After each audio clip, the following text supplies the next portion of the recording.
질병들이 걸린 가축의 우유 이런 것들을 사람이 먹으면서 공통적으로 이제 그런 그 질병을 유발할 수 있다라는 소리죠. 죄송합니다.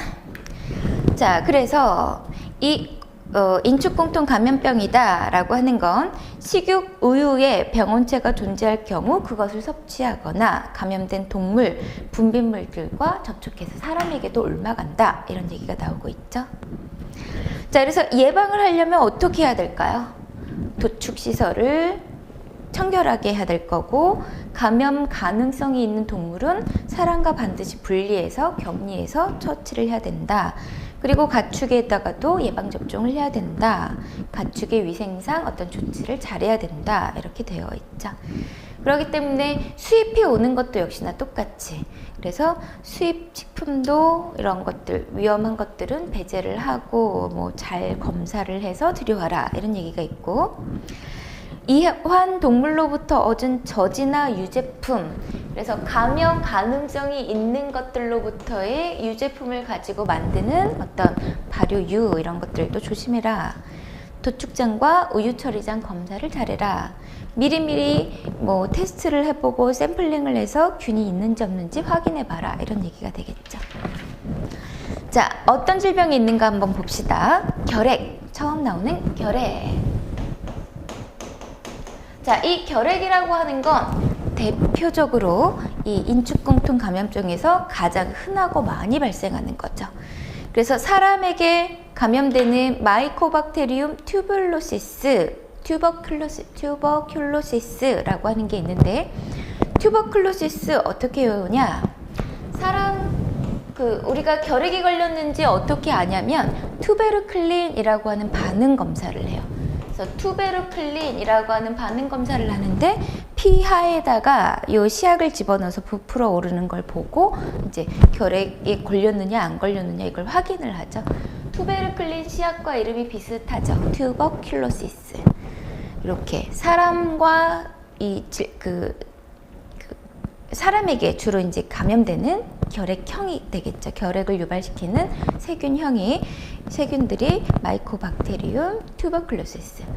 자, 소에 주로 감염돼서 결핵을 유발시키는 건 마이코박테리움 보비스라고 해요. 그래서 우리가 보비스라고 하는 건 뭐냐면 소라고 하는 그 영어 단어인데, 보비스 혹은 뭐 아보투스 이런 것들도 다 소와 관련된 이런 영어 단어이고, 보비스. 자, 조류에 감염되는 결핵형은 아비움이라고 되어 있죠. 그래서 마이코박테리움 아비움. 그 외에도 뭐 파충류형 뭐 여러 가지가 있지만 우리가 주로 기억해야 되는 건 요 세 가지죠. 소, 사람, 그리고 조류에 주로 걸려 들어가는 그런 결핵을 유발시키는 세균형. 요게 뭐가 있나 봐둬야겠죠. 자, 이 결핵이라고 하는 건 주로 이제 우유를 매개로 해요. 사람에게 감염을 될 때는 이 우유를 매개로 합니다.